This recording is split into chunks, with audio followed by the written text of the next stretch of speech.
بسم اللہ الرحمن الرحیم کی محمد سے وفا تو نے تو ہم تیرے ہیں، یہ جہاں چیز ہے کیا لوح و قلم تیرے ہیں۔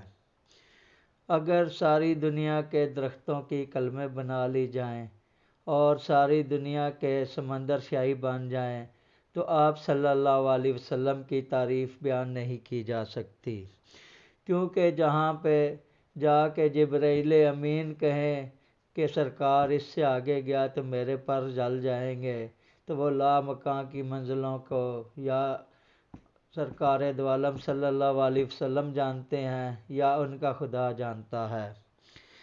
شجرہ نسب کے حوالے سے، تاریخی حقائق کے حوالے سے جاننے کی ناکام کوشش کر رہے ہیں۔ اللہ تعالیٰ اس کوشش کو قبول و منظور فرمائے، آمین۔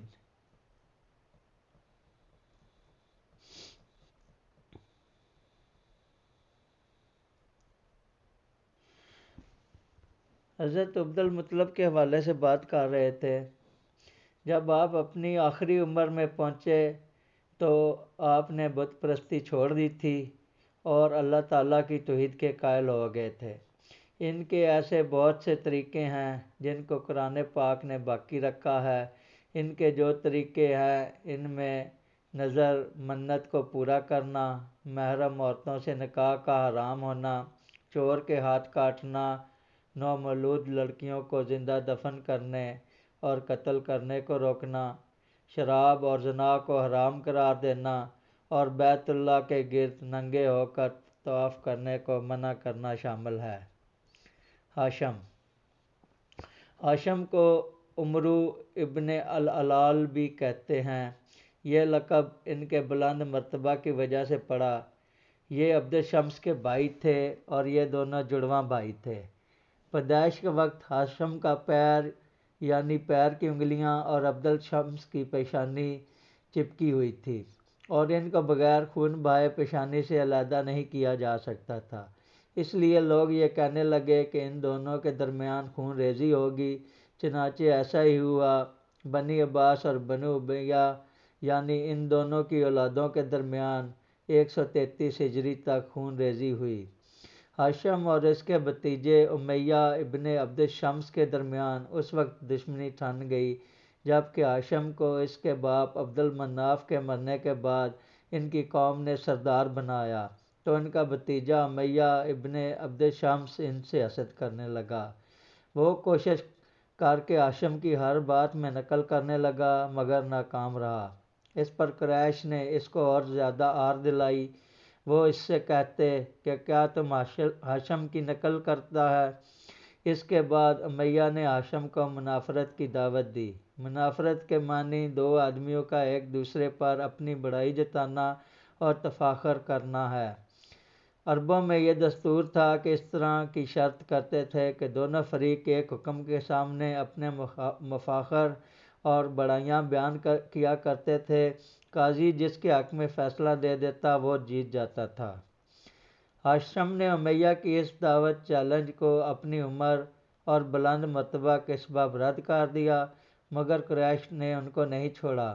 آخر ہاشم نے امیہ سے کہا، میں تم سے سیاہ آنکھوں والے 50 اونٹوں پر جو مکہ میں ذبح کیے جائیں اور مکہ سے 10 برس کے لیے جلا وطنی پر منافرت کی شرط کرتا ہوں۔ امیہ اس کے لیے راضی ہو گیا۔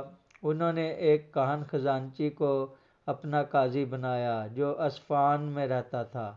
یہ دونوں ایک جماعت کے ساتھ کاہن سے ملنے کے لیے روانہ ہوئے۔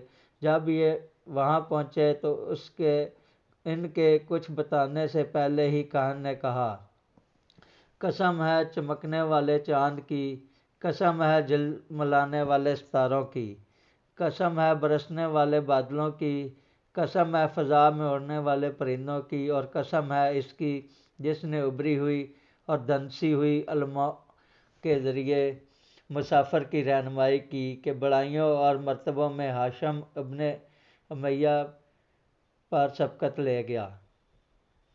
اس طرح ہاشم کو امیہ پر فتح ہوئی۔ ہاشم وہاں سے مکے واپس آئے۔ انہوں نے اونٹ ذبح کیے اور لوگوں کو کھانا کھلایا۔ امیہ جلا وطن ہو کر شام چلا گیا اور 10 سال تک وہاں رہا۔ یہ پہلی اور عداوت اور دشمنی تھی جو ہاشم اور امیہ میں قائم ہوئی، پھر ان کی اولادوں نے یہ دشمنی وراثت میں پائی۔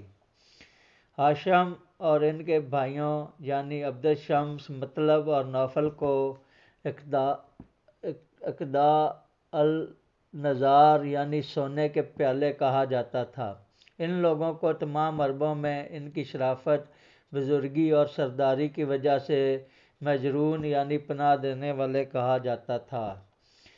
بعض مورخین نے کہا ہے کہ ایک باپ کی اولاد میں ایسا دیکھنے میں نہیں آیا کہ ان بھائیوں کی طرح ان کے مرنے کی جگہ اتنی مختلف رہی ہوں، یعنی ہاشم کا غزہ میں انتقال ہوا جیسا کہ آگے بیان ہوگا، اور عبد الشمس کی وفات مکے میں ہوئی اور اس کی قبر اجیاد میں ہے۔